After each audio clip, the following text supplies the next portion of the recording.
What's up, everybody? It's Dr. G. I'm coming out today based on a special request to do a video about a topic that seems to confuse a lot of medical students. So that's what we're going to be talking about today. Before we proceed, guys, I do want to take a minute to appreciate y'all for subscribing, commenting, liking the videos. We're gradually growing on this channel, and I truly appreciate y'all from the bottom of my heart. So that being said, would y'all just take a second and click on that subscribe button before we proceed, okay? All right, now, so today the topic is the SOAP. So the SOAP process, aka scramble. SOAP stands for Supplemental Offer of Acceptance Program. And this is basically a process that the residency programs, they use this to fill residency spots that were not filled during the match cycle. So let's say you've gone through the match and all that stuff, and then you did not match. Say you went through some interviews or didn't even get any interviews, and you didn't match into any residency program. These programs, many of them will still have unfilled positions, and they have to figure out a way to try to get this filled. And this is where the SOAP process comes in, okay? A lot of people call it scramble, and the idea is that there are very few positions available, and then you have a whole lot of people literally like almost scrambling just to get a position, you know? So that's where that name, that nickname scramble comes from.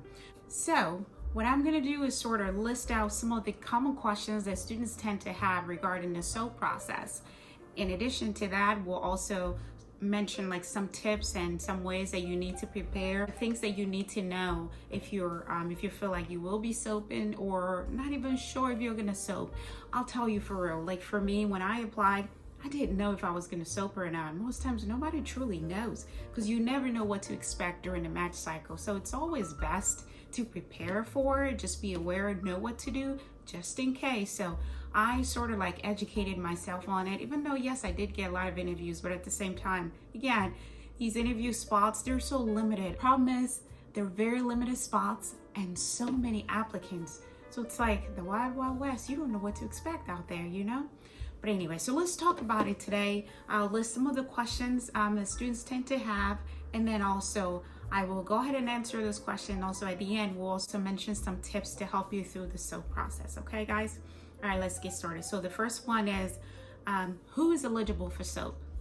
So who is eligible for SOAP? In order to be eligible for SOAP, you have to be fully verified in the R3 NRMP system. So first of all, you need to make sure you're registered in ARES. So ARES is where you put in your application to apply for residency.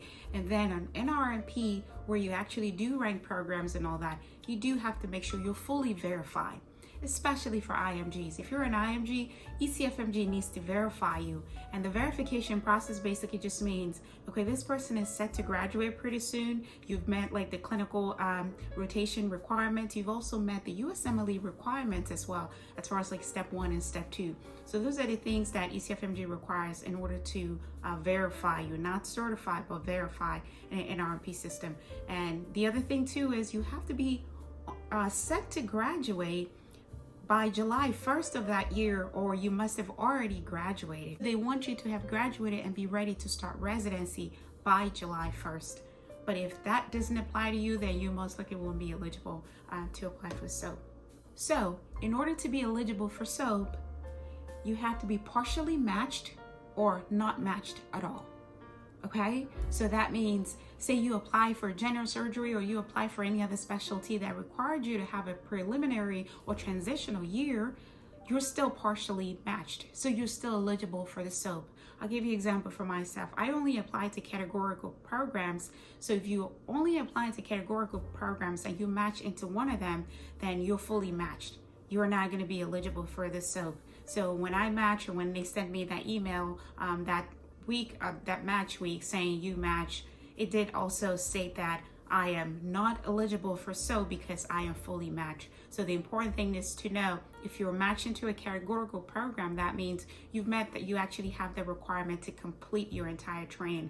But if it's transitional or preliminary, then you're still partially matched, so you're still eligible for the SOAP. And our next question to address here is, how many spots can I apply to during the SOAP? That was a common question, actually. So when I was applying, this was a very common question. about how many spots to apply. There were people saying it was 45, some will say it's 30, but if you look on NRMP website, they actually say it's 45. So you got 45 spots that you can apply to. You know what that means? You have to research these programs where you're trying to apply to make sure you're not wasting a single spot. Now, when it comes to ARES, there is no limit. I mean, you could literally apply to as many programs that you wanted, but with the SOAP, you only get 45 spots to apply to. And remember, the way the SOAP thing works is you can have a whole, maybe 30 spots open in general surgery, all of general surgery, or a hospital. Hospital A might have 10 spots open for general surgery, and then 2 spots open for family medicine, 3 spots open for internal medicine or whatnot, whatever the specialty. But at this point, this is what they have. So you're literally trying to scramble in for whatever it's available. So you know what that means? You cannot afford to be picky, okay? This is the time to be open to whatever is available. And let me tell you this is the other part where it gets a little harder, a little dicey as far as preparing your application. So imagine if you went through the match cycle and you literally just prepared all of your package, like everything, your entire profile, what's for trying to match into family or trying to match into IM. And when it comes time for SOAP and you want to scramble into surgery or scramble into peds and all that stuff, you do have to go back and put all your stuff together. Sort of like if you have a personal statement, you want to update that personal statement and talk about, okay, why do you want to apply to pediatrics, right? Why do you want to apply to this other specialty that you didn't include in your previous personal statement? So these are things to keep in mind. That's what makes this process intense. It's bad enough that you did match and then you have to now go and scramble for these positions. It's a tough process. It's really emotionally draining. I know people that have gone through it and it's not easy. And also at the back of your mind, you have that looming thought that, oh man, I know if the whole world is scrambling for this one spot, who's to say that I'm gonna get it? But there are still people that match, right? Actually, people that match like through the SOAP process. So don't give up, don't give up. But the most important thing is be ready for that emotional challenge because it's gonna be a tough time and you do wanna have your support system around you. All right, so the next one, guys, the next question I want to address here is, when does SOAP begin?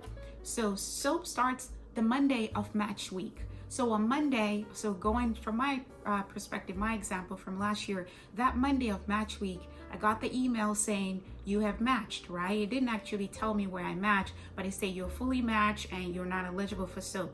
Now, if you applied and you didn't match, or say you interviewed, you did not match, then you will be eligible to go into the SOAP process.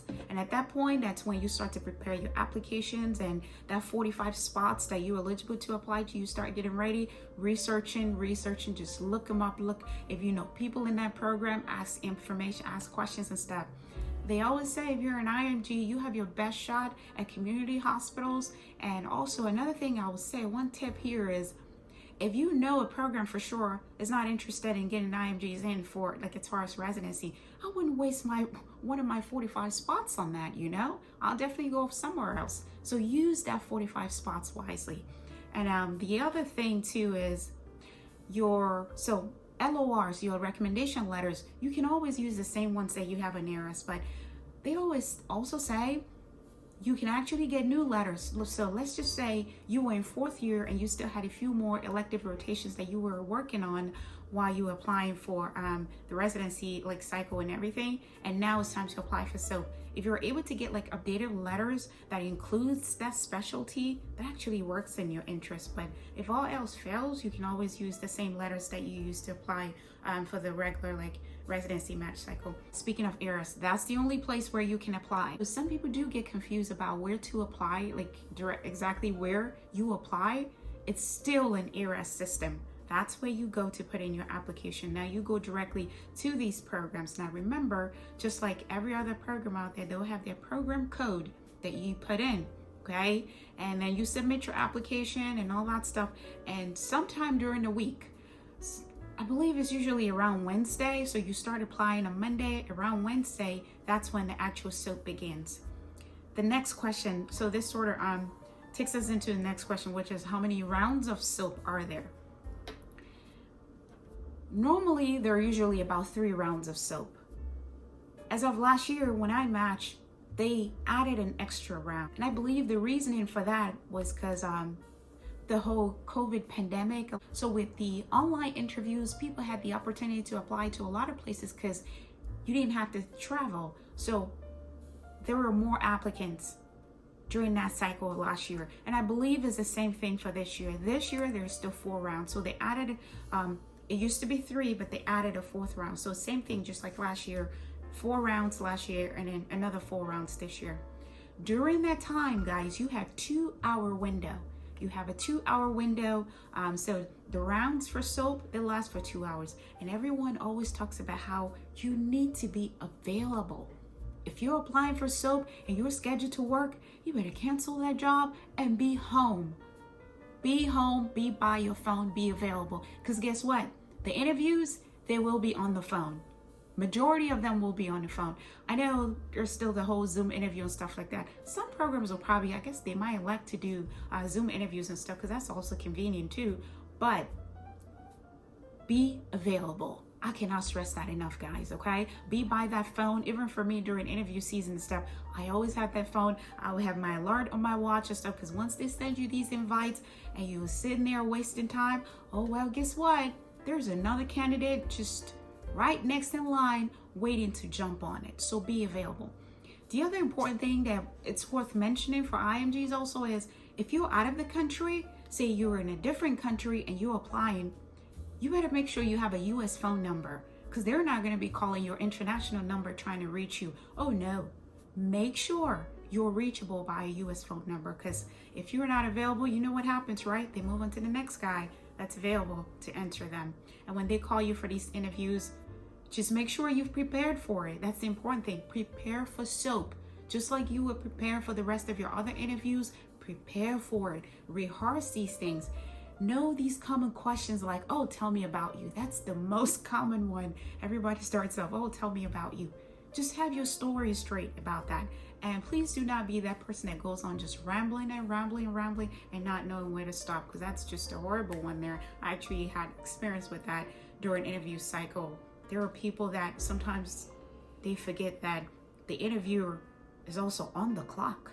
They have a few other people they have to interview as well. So when you tell these stories, when they ask you, tell me about yourself, I know you feel that need to say a whole lot about yourself, just literally narrate your entire life, but that's not the time to do that. Just summarize, be concise, and then move on. Know when to stop, okay?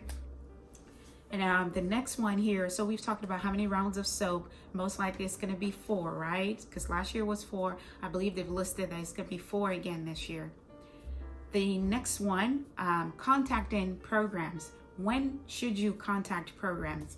So this is against NRMP rule to contact the programs during SOAP. So you cannot call them. You cannot email them.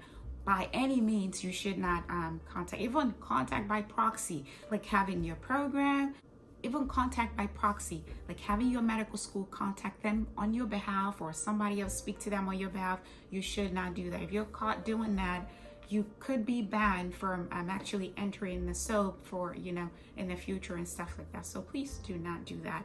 But there is a time that you can contact them though. After the entire 4 rounds of SOAP are completed, there's still going to be unfilled positions that these programs will try to figure out a way. They'll try to find a way to fill it. They're not going to do a whole new subsystem. No, these spots are now up for grabs. So if you're interested in them, you call them, you reach out to them, email, and try to express your interest. So remember, these programs, after they interview you, they still rank you. So even after they've spoken to you on the phone and everything, they will still rank you because if there are like 60 of you guys applying for these 3 spots, based on how the interview went, the phone interview, which is usually brief, most times it's no longer than 20 minutes, I've heard. After you've gone through that, they're going to rank you guys and see who did we like best. If they really like you, they'll extend an offer. And once they extend that offer, I believe you have about 2 hours or so to accept that. And once you accept it, they move on. So guess what? Once you accept it, you already know you match. You don't even need to wait for match day, which is usually like the Friday of that week. So you get to find out that you matched already. If you don't match, the next round, you're eligible. The next round. So it kind of goes like that until they run through the entire 4 rounds of SOAP. And let's see, so the next thing here I do want to address is, okay, so we've talked about contacting them and going through the entire round. So you can contact the programs after SOAP is completed, but do not by any means contact them during the SOAP period. Okay, guys, so all right, guys. So these are just some tips I kind of put down here that I just wanted to mention to you guys to keep in mind, things that will help you going into this process, okay? So the first one I do have to mention is the SOAP process. It can be emotionally challenging, guys. It's one thing to not match, and then now you have to be in a place where you have to compete for one spot, 2 spots with thousands of people. It's tough. People go through a whole lot just trying to deal with this. So an important thing for you is to make sure you have your support system close to you. Talk to people that matter in your life about this. For people that this process affected them in a very bad way, mentally as well. But please make sure you have the support, you have the coping skills to go through this process, because it is a tough process. There is also that possibility that you might not soap into in a position. So that's what makes it even harder. So this is an important tip I do want to give to you guys if you're actually going through this process. If you're looking for places to apply, if you're researching on places to apply, if there was any place that you interviewed, make sure you have them on that list. Make sure of that, because they already know you. And guess what? They probably already ranked you, but it could have just been that they ranked other people higher than you. So now the folks that they ranked higher than you didn't match, right? Well, they didn't rank them that high, so they didn't match there, so that position became available. Be sure to apply to the programs that you interviewed at, okay? And the next thing I also want to mention is be sure to update your personal statement. Like I said, your LOR, so letter of recommendations, if you're able to get new ones, like updated ones from preceptors, by all means do it. If you're not able to, which we know it's sort of like a short time frame, then you use what you have already uploaded in ARIS, okay? And the other thing too, I think I've just mentioned that as well, as far as specialties. If you have a preceptor that you work with in the past, say you did surgery rotation and you didn't apply to surgery residency before, but now you're trying to match into their residency, or pediatrics, the same thing. What I would do is go to that preceptor and try to see if you can get a letter, right? Because you've already done rotations with them. So if you never got any letter from them just because you had no interest in pediatrics in the first place, this might be a good time to try to get one. But again, if you're not able to do that, you use what you have already. Another important part is, I've kind of mentioned this before, but please prepare for those interviews. Prepare for those interviews. It's not going to be so long. It's not going to be as extensive as your usual, like regular interviews that you went through. And like I said, majority of them are on the phone. So you have your story straight when they're asking you these things about you, your medical school performance, if you had any failures or any red flags in your application that needs to be addressed. Practice what you're going to tell these people in a very succinct way, and not rambling off and telling whole stories or how the monkey went up to the roof and jumped off and came down. Nobody has time for all that, okay? Be succinct about it. And the next one, this part. So this next part is an important thing that sometimes we forget, even though a lot of medical students do it, but they say do not share the list. When you get the list from NRMP saying, these are the list of unfilled positions. Oh, hospital XYZ has 20 positions that were not filled. Hospital ZYA has this position that are not filled. That list is particular to you. You just got that list because you were eligible for the SOAP. So for me last year, I did not get that list because I wasn't eligible for the SOAP. I was fully matched. And because I was fully matched, I'm not eligible for it. But sometimes you still have students, behind the scenes, hey, can I get this list? Can I get this list? Which it doesn't make any sense, because if you're eligible for the SOAP, you actually should have the list in NRMP system. You have access to it. And once match is over, they tell you your status.